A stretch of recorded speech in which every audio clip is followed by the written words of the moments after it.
Hello my dear student, आप सभी का इस ऑनलाइन प्लेटफॉर्म पर स्वागत है। आज हम पुनः एक नई क्लास आपके BSc second year and BSc BEd second year का है ना, बीएससी सेकेंड ईयर और बीएससी बीएड सेकेंड ईयर का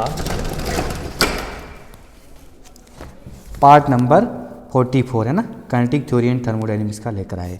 आज अपन एक नया टॉपिक पढ़ेंगे, कार्नोट थ्योरम। कार्नोट थ्योरम क्या होती है अपन उसके बारे में पढ़ेंगे है ना।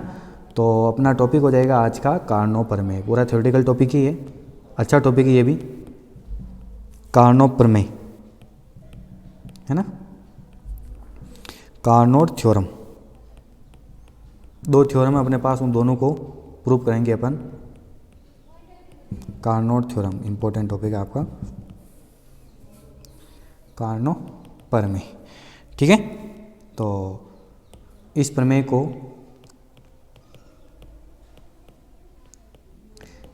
को दो रूपों में व्यक्त कर सकते हैं। इस प्रमेय को दो रूपों में व्यक्त कर सकते हैं है ना। इस प्रमेय को दो रूपों में व्यक्त कर सकते हैं। नंबर फर्स्ट क्या हो जाएगा, दो नियत तापों के मध्य कार्य करते हुए, दो नियत तापों के मध्य, आज पूरी थ्योरी है, थ्योरी लिखना भी जरूरी है क्योंकि कार्नोट प्रमेय आपको एग्जाम में पूछते हैं क्वेश्चन। दो नियत तापों के मध्य, दो नियत तापों के मध्य कार्य करते हुए किसी भी इंजन की दक्षता, किसी भी इंजन की दक्षता है ना, दो नियत तापों के मध्य कार्य करते हुए किसी भी इंजन की दक्षता उत्क्रमणीय कार्नो इंजन, उत्क्रमणीय कार्नो इंजन की दक्षता से, उत्क्रमणीय कार्नो इंजन की दक्षता से अधिक नहीं हो सकती है ना। ये पहला आपका स्टेटमेंट हो गया है ना। और दूसरा स्टेटमेंट होगा आपका कि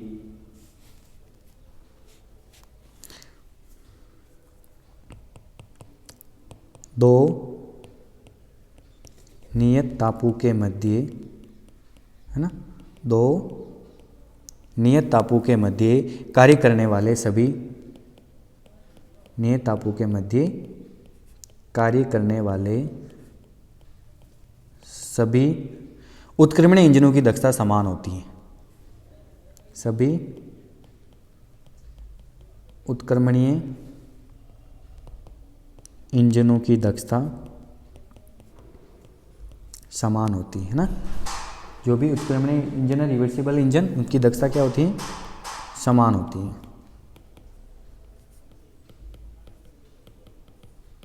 उत्क्रमणीय इंजनों की दक्षता समान होती है ना।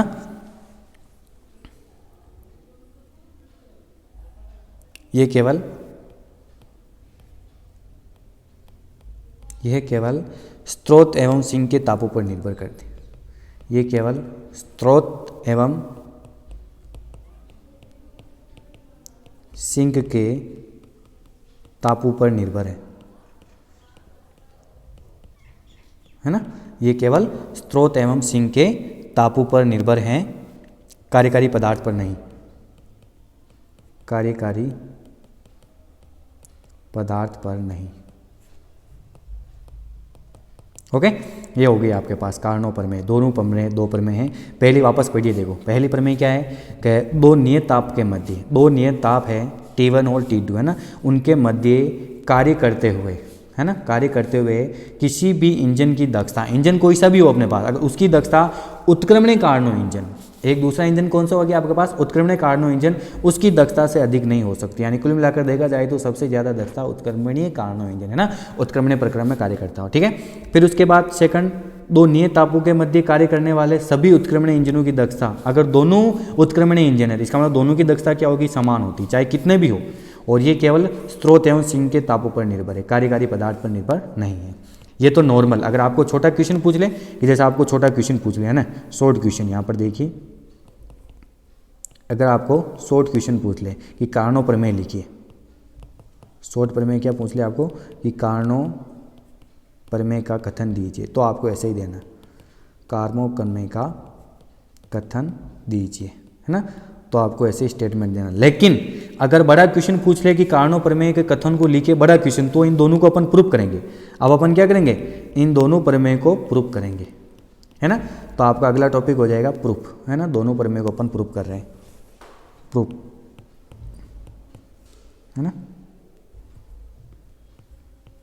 प्रूफ कर रहे हैं। सबसे पहले फर्स्ट प्रमेय, फर्स्ट, है ना, सबसे पहली वाली प्रमेय हो जाएगी, उसको अपन प्रूफ कर रहे हैं। तो एक डायग्राम बना रहा हूँ मैं अपने पास, एक इंजन का डायग्राम है, उसी से अपन देखेंगे, ठीक है। और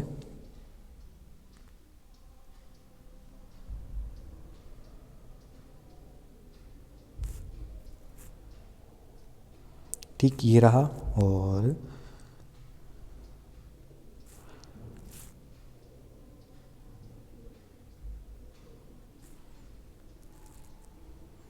ज़्यादा नहीं है ना, ये रहा और ये रहा,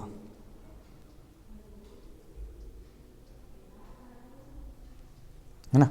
एक तो ये हो गया आपके सामने, और यहाँ से इंजन का रिवर्सिबल प्रोसेस स्टार्ट हुआ, और यहाँ रुका, है ना।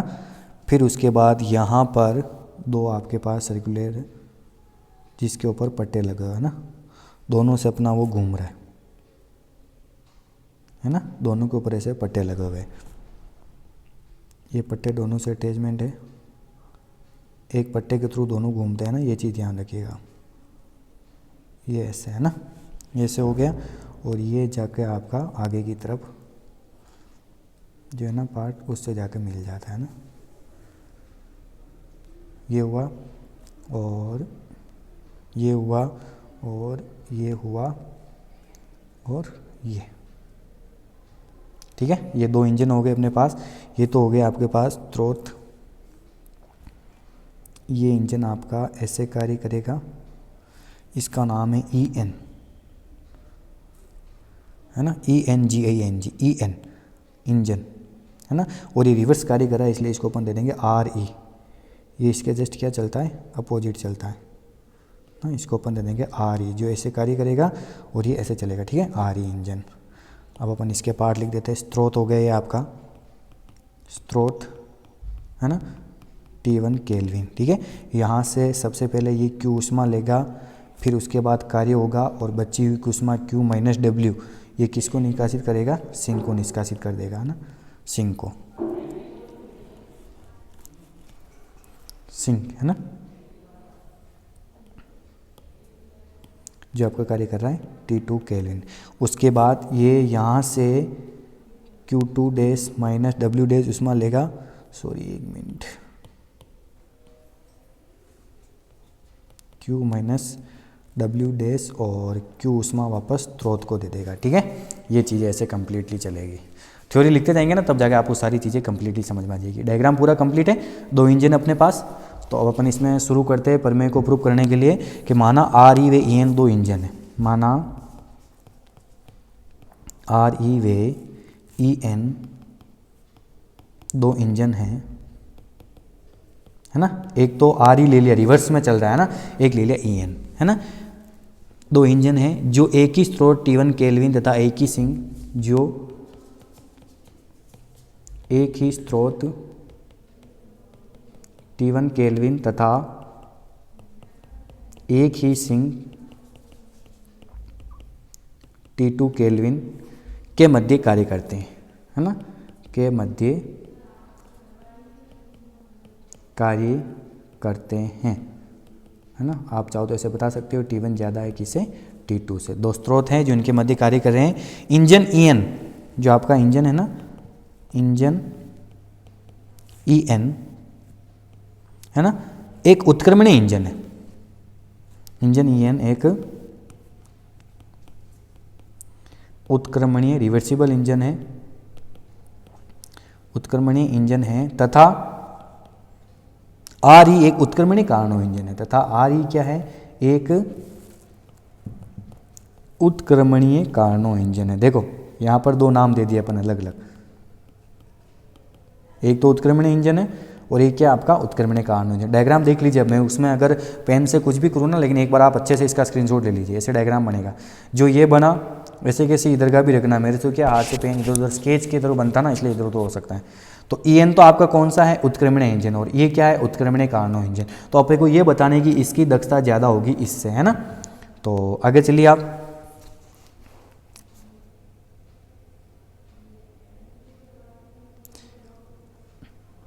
माना, अब आगे लिखेंगे पैराग्राफ छोड़कर, माना कि इंजन EN, माना कि इंजन EN स्रोत से ऊष्मा Q का अवशोषण करता है, स्रोत से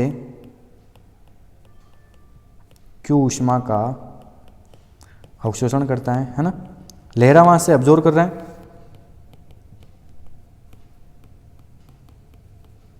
स्रोत से Q ऊष्मा का अवशोषण करता है, इसका W भाग कार्य में, इसका W भाग कार्य में परिवर्तित, पूरा ऐसा आपको थ्योरी के रूप में लिखना है, कोई इसमें डेरिवेशन नहीं। इसका W भाग कार्य में परिवर्तित और शेष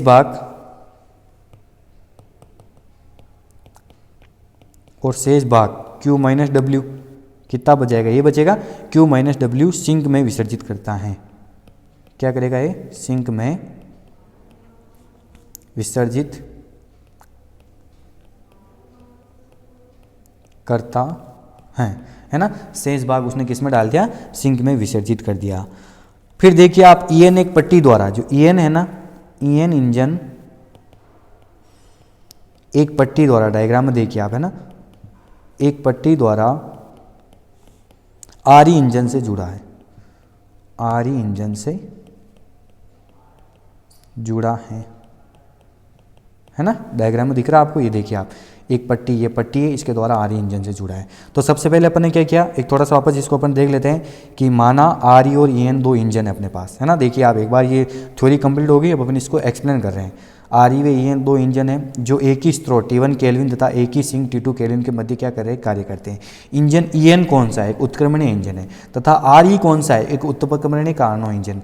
तो पहली प्रमेय क्या कहती है, उत्क्रमणीय कार्नो इंजन की दक्षता हमेशा ज़्यादा होती है ना, तो इसका मतलब RE की ज़्यादा दक्षता अपने को बतानी। फिर उसके बाद देखिए, माना कि इंजन EN, सबसे पहले वाला इंजन ये है ना, EN स्रोत से Q ऊष्मा का अवशोषण करता है, Q ऊष्मा अवशोषण कर रहा है, इसका W भाग कार्य में परिवर्तित हो गया, और शेष भाग यानी Q माइनस W, जो बच गया भाग Q माइनस W, वो क्या कर देता है, सिंक में विसर्जित करता है। यहाँ तक ठीक है। फिर उसके बाद आप ये देखिए कि EN इंजन एक पट्टी द्वारा किससे जुड़ा है, RE इंजन से जुड़ा है। यस, अब क्या हो जाएगा अपने पास आगे, यह पट्टी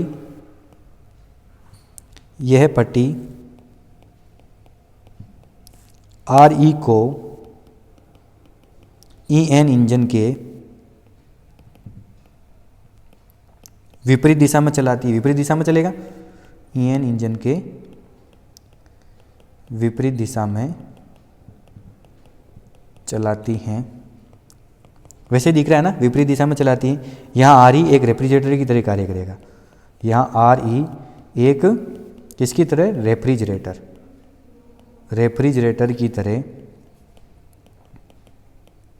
कार्य करेगा, है ना।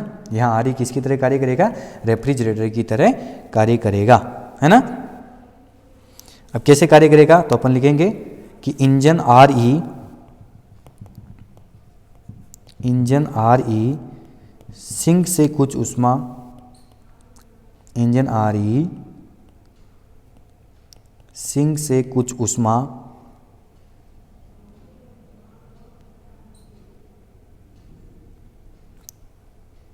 Q मान ले अवशोषित करता है ना, Q अवशोषित करता है,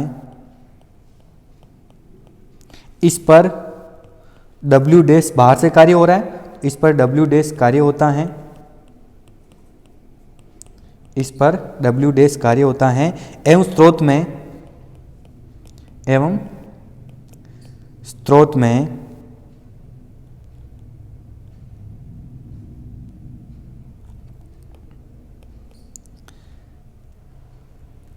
Q ऊष्मा विसर्जित करता है, एवं स्रोत में Q ऊष्मा क्या कर देगा, वो विसर्जित करता है। यही चीज़ है ना, इसको मिटाना आप, है ना,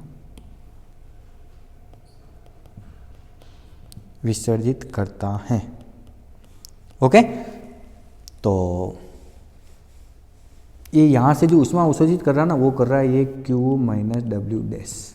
कितनी ऊष्मा अवशोषित कर रहा है ये, Q माइनस डब्ल्यू डैश ऊष्मा। यहाँ तक तो इनका काम हो गया, जो कार्य हो रहा है ना वो सारा लिख लिया अपन ने, है ना। अब आगे क्या लिखा अपन ने, देखिए कि ये जो पट्टी है ना वो RE को EN इंजन के विपरीत दिशा में चलाती है। ये जो पट्टी जोड़ी अपन ने वो RE इंजन को क्या करती हैं, विपरीत दिशा में चलाती हैं। तो यहाँ RE एक रेफ्रिजरेटर की तरह कार्य करेगा।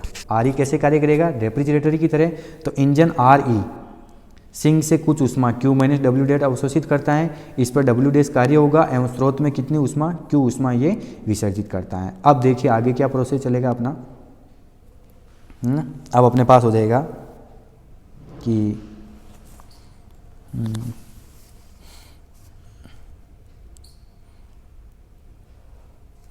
यहाँ पर देखेंगे अपन कि चूंकि हमने इंजन EN को अधिक दक्ष माना है, इंजन EN को अधिक दक्ष माना है।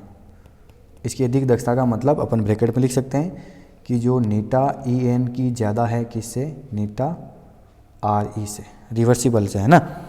तो अतः इसलिए W का मान जो होगा ना, इसलिए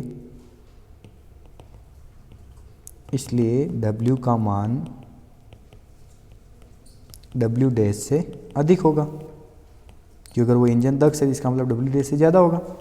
W का मान W डैश से अधिक होगा, या अपन ऐसे कर सकते हैं कि Q माइनस डब्ल्यू डैश जो है वो ज़्यादा होगी किससे, Q माइनस W, है ना। Q माइनस डब्ल्यू डैश ज़्यादा होगी किससे, Q माइनस W से। तो अपन लिख सकते हैं कि अतः इंजन, आगे लिखेंगे अपन कि अतः इंजन EN जितनी ऊष्मा, वो जितनी ऊष्मा ले रहा ना वो, अतः इंजन EN जितनी ऊष्मा Q माइनस W विसर्जित करता है, विसर्जित कर रहा वो, विसर्जित करता है उससे अधिक ऊष्मा, उससे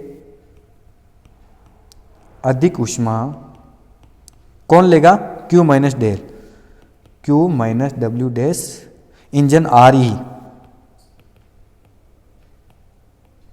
सिंक से अवशोषित करता है। इसका मतलब यही हो गया, सिंक से अवशोषित करता है ना। यहाँ पर आप लिख लीजिए सिंक में, यहाँ पर आप लिख लेना सिंक में विसर्जित करता है, तो उससे अधिक ऊष्मा Q minus W dash engine RE sink से अवशोषित करता है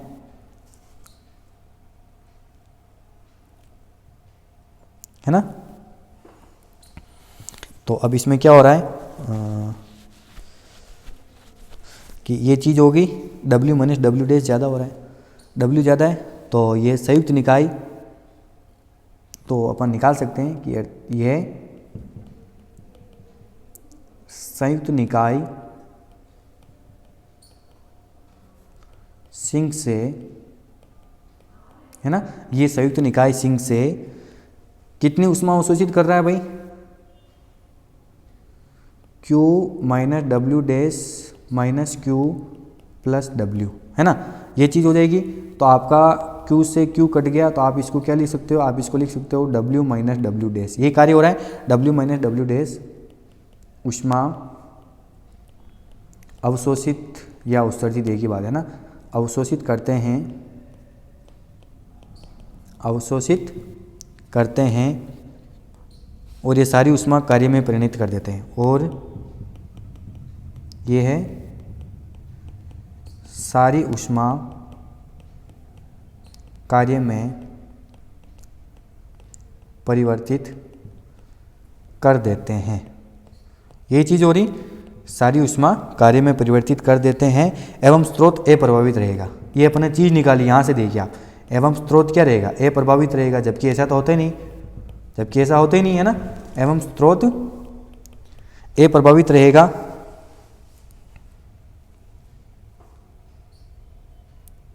जो कि ऊष्मागतिकी के द्वितीय नियम के विपरीत है, जो कि ऊष्मागतिकी के सेकंड नियम के विपरीत है, सेकंड नियम का उल्लंघन है। उल्लंघन हो रहा बिल्कुल, ये चीज़ होगी नहीं, मतलब कुछ ऊष्मा तो स्रोत को देनी ही पड़ेगी, जबकि यहाँ अपन ने कुछ निष्कर्ष देखा कि स्रोत को कुछ ऊष्मा ही नहीं दे रहा। एक बार शॉर्ट में वापस समझ लिया आप कि यहाँ तक अपने पास ठीक है। एक बार वापस देखिए कि आपको पता इंजन ईएन एक उत्क्रमणीय इंजन है और आरई कौन सा है, उत्क्रमणीय कार्नो इंजन है, या इसी का दूसरा नाम यहाँ पर क्या आ गया था, रेफ्रिजरेटर। तो इसका मतलब अपन ने ये माना कि इंजन ईएन ज़्यादा दक्ष होगा, इंजन ईएन क्या होगा आपका, ज़्यादा दक्ष होगा। तो माना कि इंजन ईएन स्रोत से कितनी क्यू ऊष्मा का अवशोषण करता है, जैसे कि अपने देखा इसका डब्ल्यू भाग किस में चेंज हो रहा है, कार्य में परिवर्तित, और शेष भाग, और बचा हुआ जो शेष भाग है वो क्यू माइनस डब्ल्यू है ना, बचा हुआ शेष भाग क्यू माइनस डब्ल्यू सिंक में विसर्जित करता है, सिंक में विसर्जित करता है। और इंजन ईएन जो है एक पट्टी द्वारा आरई इंजन से जुड़ा है, ठीक है। तो यह पट्टी आरई को ईएन इंजन के विपरीत दिशा में चलाती है, और यहाँ आरई एक रेफ्रिजरेटर की तरह कार्य करेगा, उल्टा चल रहा है। तो इंजन आरई जो है सिंक से कुछ ऊष्मा क्यू माइनस डब्ल्यू डैश अवशोषित करता है, उस पर डब्ल्यू डैश कार्य करता है, उस स्रोत में कितनी ऊष्मा क्यू ऊष्मा विसर्जित करता है। यहाँ तक मैंने समझा दिया। अब यहाँ जो मेन निष्कर्ष निकला वो देखिए कि स्टार्टिंग में देखिए अपने इंजन ईएन को अधिक दक्ष माना, यानी नीटा ईएन ज़्यादा होगी नीटा आरई से, तो यानी डब्ल्यू का मान भी डब्ल्यू डैश से अधिक होगा। इसका मतलब कार्य डब्ल्यू किस में हो रहा है, ई वाले इंजन में, और ये डब्ल्यू डैश किस में हो रहा है, आरई वाले इंजन में। तो इसका मतलब क्यू माइनस डब्ल्यू डैश ज़्यादा होगी क्यू माइनस डब्ल्यू से, है ना। तो अतः इंजन ईएन जितनी ऊष्मा क्यू माइनस डब्ल्यू, यही ऊष्मा है ना क्यू माइनस डब्ल्यू सिंक में विसर्जित करता है, उससे अधिक ऊष्मा Q minus W dash engine आरई सिंक से क्या करता है, अवशोषित करता है ना, उससे अधिक ऊष्मा ये क्या कर रहा है, अवशोषित कर रहा है। और ये संयुक्त निकाय सिंक से अब ये सेट किया अपन ने, ये सेट किया ना, तो अपने पास डब्ल्यू माइनस डब्ल्यू डैश बचा, यानी ऊष्मा का तो कोई लेना देना नहीं, क्यू से क्यू कट गया, तो डब्ल्यू माइनस डब्ल्यू डैश ऊष्मा अवशोषित करते हैं, और ये सारी ऊष्मा किस में चेंज हो रही, कार्य में परिवर्तित कर देते हैं। एवं स्रोत क्या रहेगा, अप्रभावी रहेगा। इसका मतलब हो गई नहीं, जो कि ऊष्मागतिकी के सेकंड नियम का क्या है, उल्लंघन है। वास्तव में ऐसा होता ही नहीं। अब आपके यहाँ पर क्या चेंज होगा वो देखिए आप, ऊष्मागतिकी के द्वितीय नियम का उल्लंघन है ना, द्वितीय नियम का उल्लंघन है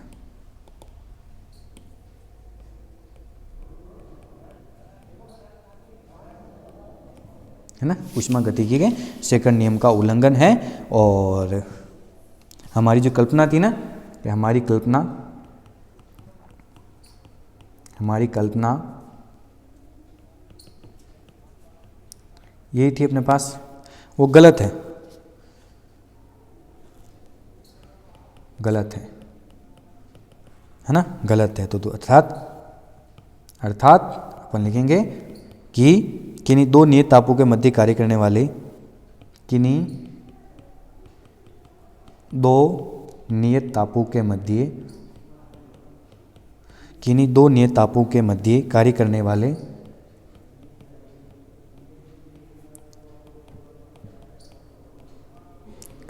वाले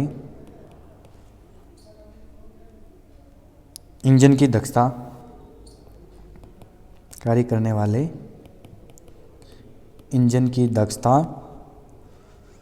उत्क्रमणीय कार्नो इंजन की दक्षता से अधिक नहीं हो सकती। उत्क्रमणीय कार्नो इंजन की दक्षता से अधिक नहीं हो सकती, है ना, दक्षता से अधिक नहीं हो सकती। बस यही आपकी कारणों पर में कंप्लीट, यानी किन्हीं दो नियत तापों के मध्य कार्य करने वाले इंजन की जो इफिशियंसी है ना, वो उत्क्रमणीय कारणों इंजन की इफिशियंसी से अधिक नहीं हो सकती। कुल मिलाकर उसका जो मान है वो उससे मिलता जुलता ही रहेगा, है ना, ज़्यादा। क्यों? क्योंकि ये चीज़ अपने देख ली, तो ये इस प्रकार आपकी कंप्लीट हो गई, है ना। यही कारणों प्रमेय का पतन कर, यही कारणों प्रमेय का प्रथम कथन है, कारणों प्रमेय का प्रथम कथन है। ये आपकी प्रूफ होगी, प्रूफ पूरी कंप्लीट ना। प्रमेय फर्स्ट, 2 प्रमेय दी थी ना, 2 प्रमेय, उसमें से आपकी एक प्रमेय पूरी कंप्लीट होगी। प्रमेय नंबर फर्स्ट ये पूरा अपन ने अच्छे से कंप्लीट कर लिया ना। आप एक एक चीज़ों को ध्यान से देखिएगा, तब जाके आपको सारी चीज़ें कंप्लीट हो जाएगी।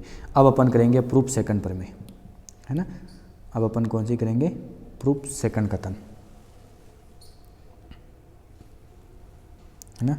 अब अपन करेंगे प्रूफ प्रमेय सेकंड, है ना। 2 ही रहेंगे आपके डायग्राम, दोनों रहेंगे। उन दोनों डायग्राम के अनुसार, है ना, उन दोनों डायग्राम के अनुसार अपन देखेंगे। मतलब कुल मिलाकर प्रमेय सेकंड जो देखा जाए ना, वो क्या है? प्रमेय सेकंड कह रही है आपके पास कि 2 नियत तापों के मध्य, है ना, 2 नियत तापों के मध्य कार्य करने वाले सभी उत्क्रमणीय इंजनों की दक्षता क्या होती? समान होती। उत्क्रमणीय इंजन कितने भी हैं उनकी दक्षता समान होगी। इसी प्रकार कार्नो उत्क्रमणीय इंजन होंगे, उनकी दक्षता भी समान होगी। और ये केवल किस पर डिपेंड करेगी? स्रोत एवं सिंक के तापों पर निर्भर करती है, कार्यकारी पदार्थ पर नहीं करती। बस ये अपने को प्रूव करना है। तो चलो आइए अपन इसको प्रूव करते हैं कारणों प्रमेय सेकंड को भी, कि चित्र के अनुसार को पता है अपने को कि चित्र के अनुसार, है ना, 2 नियत ताप, 2 नियत ताप स्रोत T1 केल्विन, 2 नियत ताप स्रोत T1 केल्विन व सिंक T2 केल्विन, है ना। दोनों लिख लिया अपन ने। 2 नियत ताप हो गए आपके स्रोत T1 केल्विन व सिंक T2 केल्विन के मध्य 2 उत्क्रमणीय कार्नो इंजन के मध्य 2 उत्क्रमणीय इंजन, दोनों उत्क्रमणीय कार्नो इंजन में, है ना, 2 उत्क्रमणीय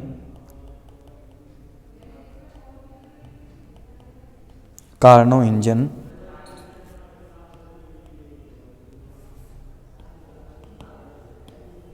दो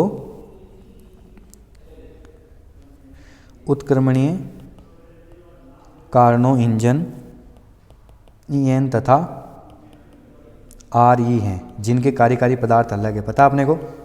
जिनके कार्यकारी पदार्थ क्या हैं? अलग है।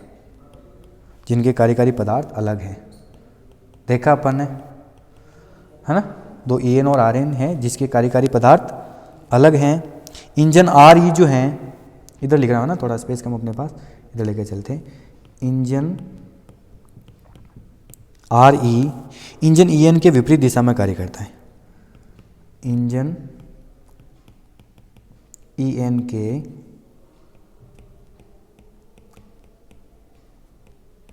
विपरीत दिशा में कार्य करता है, देखा था अपन ने, है ना, कि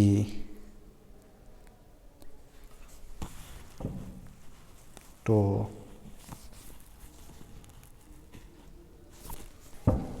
अर्थात EN उत्क्रमण इंजन की तरह, अर्थात EN उत्क्रमणीय इंजन की तरह, है ना। EN कैसे हो गया कि उत्क्रमणीय इंजन की तरह, है ना। EN क्या हो गया आपका? उत्क्रमणीय इंजन की तरह, तथा RE रेफ्रिजरेटर की तरह कार्य करता है, तथा RE किसके अनुसार? रेफ्रिजरेटर की तरह कार्य करता है, अपने को पता है ना। तथा RE रेफ्रिजरेटर की तरह कार्य करता है।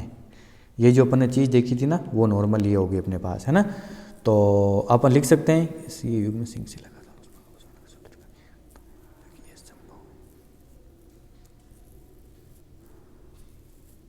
तो प्रमेय फर्स्ट के अनुसार, है ना, अब मैं पैराग्राफ छोड़ के लिखूंगा।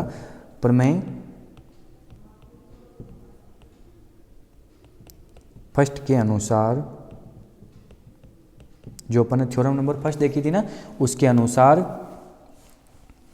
अपन कह सकते हैं कि यह युग्म, ये जो युग्म है ना, इंजन का युग्म, यह युग्म सिंक से, ये युग्म सिंक से लगातार है ना, प्रमेय फर्स्ट के अनुसार यह युग्म सिंक से लगातार ऊष्मा का अवशोषण कर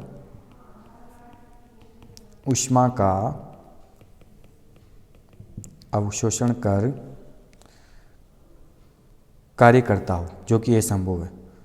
ऊष्मा का अवशोषण कर कार्य करता हो, जो कि असंभव है ना, असंभव है। अर्थात किन्हीं दो तापों के मध्य कार्य करने वाले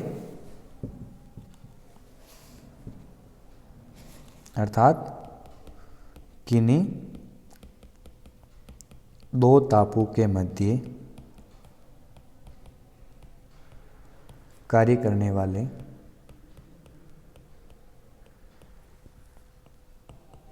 ना, अर्थात किन्हीं दो तापों के मध्य कार्य करने वाले सभी उत्क्रमणीय इंजनों की दक्षता समान होती है। सभी उत्क्रमणीय इंजन की दक्षता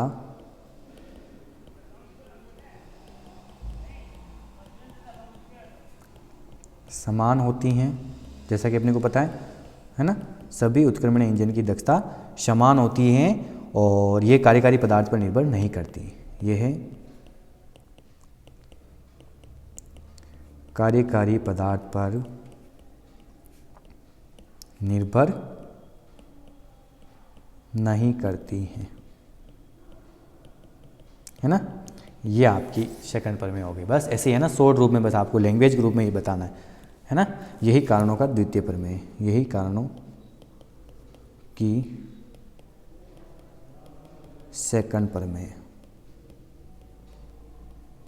ठीक है। बस आपको ऐसे बताना है। तो थोड़ा सा आइए अपन इसको समझ लेते हैं कि प्रमेय दो ही, दूसरी प्रमेय क्या कह रही है कि चित्र के अनुसार दो नियत ताप कौन कौन से, स्रोत T1 केल्विन व सिंक T2 केल्विन के मध्य दो उत्क्रमणीय कार्नो इंजन कौन कौन से लिए अपन ने EN और RE है, जिनके कार्यकारी पदार्थ वैसे ही अलग है। अब अपने को एक चीज़ ये भी बताया कि इंजन RE जो है वो इंजन EN के क्या है, विपरीत दिशा में कार्य करता है। RE को EN की विपरीत दिशा में, अर्थात EN उत्क्रमणीय इंजन की तरह तथा RE किसकी तरह, रेफ्रिजरेटर की तरह कार्य करेगा, ये सब पता है। अब अपने को ज़्यादा लंबी चौड़ी लैंग्वेज लिखने की जरूरत ही नहीं, सीधा प्रमेय फर्स्ट के अनुसार यह युग्म सिंक से लगातार ऊष्मा का अवशोषण कर कार्य करता हो, कंटिन्यू कार्य कर रहा है, ऐसा भी असंभव है, जो कि क्या है, असंभव है। तो अर्थात किन्हीं दो तापों के मध्य कार्य करने वाले सभी उत्क्रमणीय इंजन की दक्षता क्या होती है, समान होती है और ये कार्यकारी पदार्थ पर निर्भर नहीं करती, ऊष्मा पर ऐसे डिपेंड करेगी, है ना। यही कारणों का सेकंड प्रमेय, ठीक है। तो आपको ऐसे कुल मिलाकर ये आपकी दोनों प्रमेय कंप्लीट है ना। ध्यान से देख लीजिए आप, कारणों प्रमेय का जो अपन ने टॉपिक शुरू किया था, दोनों प्रमेय लिखी। पहली प्रमेय कि दो नियत तापों के मध्य कार्य करते हुए किसी भी इंजन की दक्षता उत्क्रमणीय कारणों इंजन की दक्षता से अधिक नहीं हो सकती है। या दूसरी क्या होगी कि दो नियत तापों के मध्य कार्य करने वाले सभी उत्क्रमणीय इंजनों की दक्षता समान होती है और ये किस पर डिपेंड करेगी, केवल स्रोत एवं सिंक के तापों पर निर्भर है, कार्यकारी पदार्थ पर नहीं, ठीक है। और अगर आपको छोटा क्वेश्चन पूछेंगे, मैंने आपको पहले ही बताया कि कारणों प्रमेय का कथन लिखिए, 2 नंबर का है तो आपको बस दोनों प्रमेय ही लिखनी है ना। अगर ये 2 नंबर का है तो आपको बस दोनों प्रमेय लिखनी, लेकिन अगर बड़ा पूछ ले, बड़ा क्वेश्चन हो 8 नंबर का हो तो एटलीस्ट आपको दोनों प्रमेय प्रूव करनी, 5 नंबर का हो तो भी आपको दोनों प्रमेय क्या करनी है, प्रूव करनी। इसलिए ये चीज़ आप ध्यान रखिएगा, इसलिए अपन आप इसको चेंज नहीं कर सकते, है ना। फिर उसके बाद अपन ने प्रमेय ली, प्रमेय नंबर फर्स्ट, और ये कम्प्लीटेडली आपकी अच्छे से प्रूफ हो गई, है ना। ये सारी चीज़ें हो गई इसमें और ये सारी चीज़ें हो गई कंप्लीट, और ये आपकी प्रमेय सेकंड भी प्रूफ हो गई, है ना। तो अब आपको अगर बड़ा जो क्वेश्चन बनेगा ना, वो आपका बड़ा क्वेश्चन ऐसे बन जाएगा। अगर आपको बड़ा क्वेश्चन पूछेंगे ना तो बड़ा क्वेश्चन ऐसे पूछ लेंगे आपको कि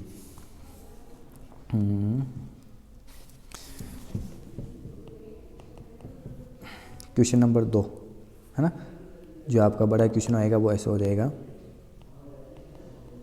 कि कारणों प्रमेय की व्याख्या कर उसे सिद्ध कीजिए। कारणों प्रमेय की व्याख्या कर उसे सिद्ध कीजिए, है ना। ये आपका बड़ा क्वेश्चन हो जाएगा। ओके, कारणों प्रमेय की व्याख्या कर उसे सिद्ध कीजिए, वही पूरा का पूरा कंप्लीटेडली आपको कारणों प्रमेय देनी है और फिर उसके बाद आपको पूरा कंप्लीटली इसको समझाना है ना। और चाहे तो और भी इस क्वेश्चन को चेंज कर सकते हैं आपको, वो क्या हो जाएगी कि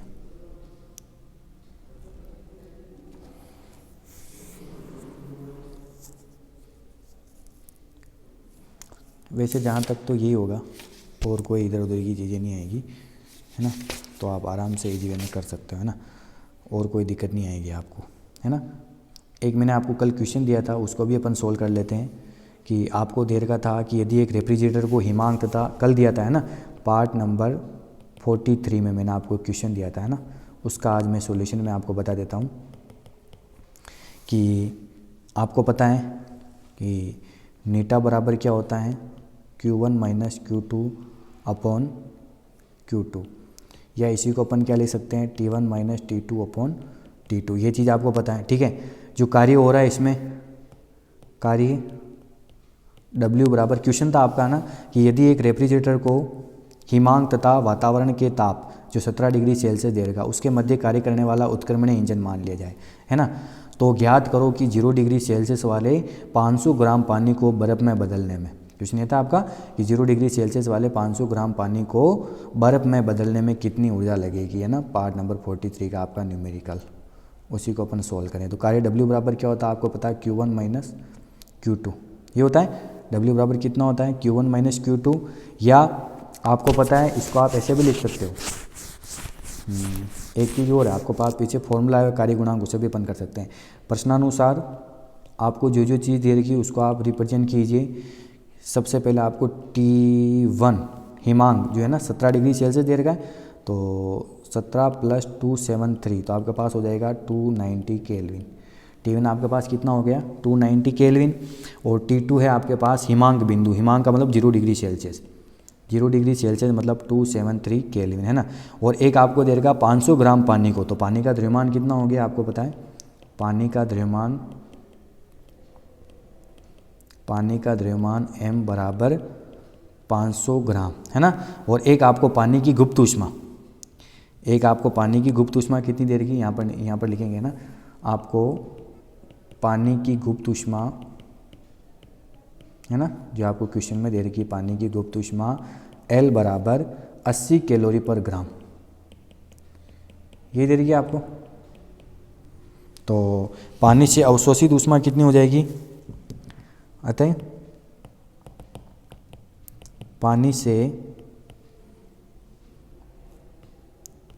अवशोषित ऊष्मा, है ना, पानी से अवशोषित ऊष्मा हो जाएगी आपके पास L बराबर, फॉर्मूला होता है आपको पता है Q2 अपॉन M, ये होता है गुप्त ऊष्मा का।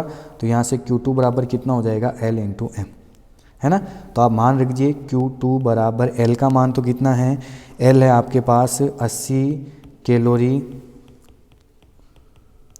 पर ग्राम, इंटू ये है आपके पास 500 ग्राम, ग्राम से ग्राम कट गया, तो आपके पास Q2 हो गया 4 इंटू 10 की घात 4 कैलोरी, है ना। Q2 आपके पास कितना हो गया, 4 इंटू 10 की घात 4 कैलोरी। तो कितनी ऊर्जा लगेगी, तो रेफ्रिजरेटर हो रहा है यहाँ पर, तो रेफ्रिजरेटर द्वारा किया गया कार्य उसकी ऊर्जा के बराबर होता है। तो रेफ्रिजरेटर द्वारा किया गया कार्य बराबर ऊर्जा में परिवर्तन, है ना, ये एक प्रकार से ऊर्जा को होगा। तो अभी अपने पास पीछे फॉर्मूला हुआ है कि W बराबर Q2 T1 minus T2 upon T2, पीछे फॉर्मूला है वहीं से अपन ने लिखा है ना, ये रहा देखिए आप, W बराबर Q1 माइनस Q2, और एक आपके पास रेफ्रिजरेटर का कार्य गुणांक आया हुआ है ना। रेफ्रिजरेटर का कार्य गुणांक कितना अपने पास, वही यहाँ पर लगेगा, पीछे निकालिए आप रेफ्रिजरेटर का कार्य गुणांक,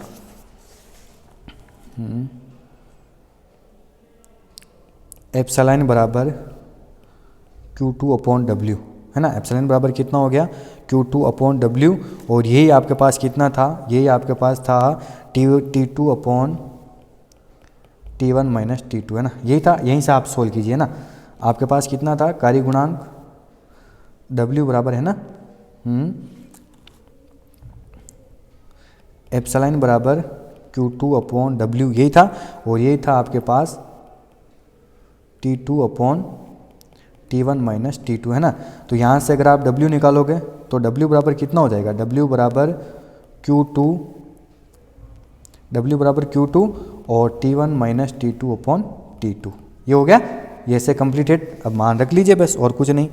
तो आपके पास हो गया 4 इंटू 10⁴, T1 आपके पास है 290 माइनस ये आपके पास 273 अपॉन 273, ठीक है। तो हो जाएगा आपके पास 4 इंटू 10⁴ इंटू 17 अपॉन 273। तो आपके पास W बराबर हो गया 2.49 इंटू 10⁻³ कैलोरी, है ना। सोल्व करोगे ना सारी कंप्लीट हो जाएगी चीज़ें, कैलोरी।